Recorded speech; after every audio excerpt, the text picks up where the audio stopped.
25th of December আদি এত সুন্দর গিফট পেয়ে গেল সান্টা ক্লজের থেকে। দেখো সান্টা ক্লজ আমার অনেক গিফট দিয়েছে। Stories for children, Ramayana, Munna Nasiruddin, Mahabharata, আর স্পাইডারম্যানের স্টিকার, একটা ইনভিজিবল পেন। এটা লিখলে দেখা যায় না, এখানে লাইট আছে, লাইট টিপলেই দেখা যায়।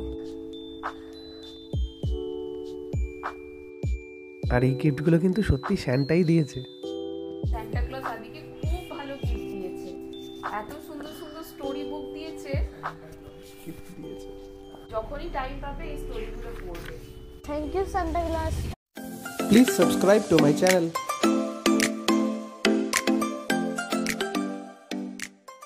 প্রতি বছরের মতো এবছরও একটা ছোট্ট করে ক্রিসমাস ডে সেলিব্রেট।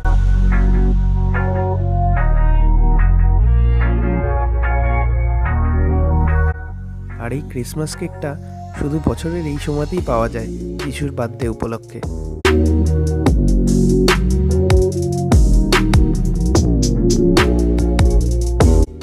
বিকেলবেলায় বাড়িতে না বসে ডিসাইড করলাম চন্দননগর স্ট্যান্ডে ঘুরে আসি।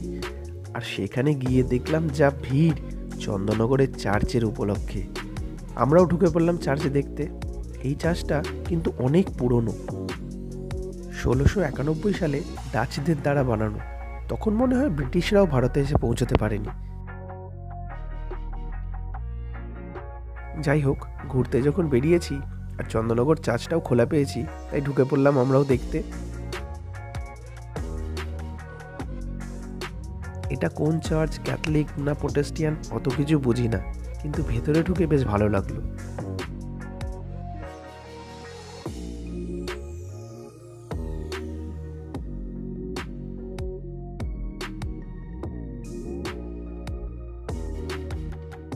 আর এটা হচ্ছে সেই চার্চের কনফেশন রুম। টিভিতে অনেক দেখেছি, প্রথমবার চোখে দেখলাম।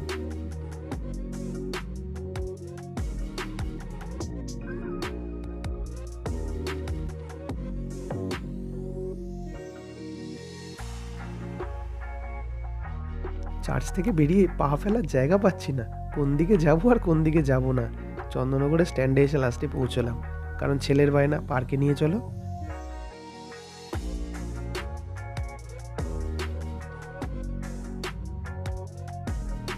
অন 25th of December আর যা ভিড় আজকে, মানে আমি চন্দননগর স্ট্যান্ডে 25th ডিসেম্বর মনে হয় ছোটোবেলায় এসেছিলাম স্কুল লাইফে, তারপর এখন এলাম এত বছর পরে। ভিড় মানে বলে ভিড়।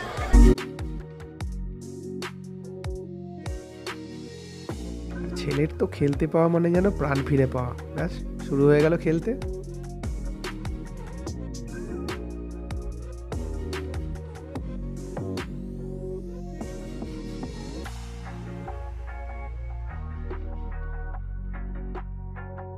ঠান্ডাটাও সেদিন ভালো ছিল, তাই একটু চায়ের ইচ্ছা করছিল। ছেলেকে কোনো রকমে রাজি করিয়ে চলে এলাম সোজা চায়ের দোকানে, আর গরম গরম চা। আর এই কম্বিনেশনটা অনবদ্য, পশ্চিমবঙ্গের বুকে সাউথ ইন্ডিয়ান ডিশ আর বিহারির হাতে। সেদিনকে ছোট্ট করে ঘোরাটা বেশ ভালোই ছিল। আর ফেরার সময় ব্যাস ছেলের বায়না, ফেভারিট জিনিসটা নিয়ে চলো বাড়িতে। Thanks for watching, take care.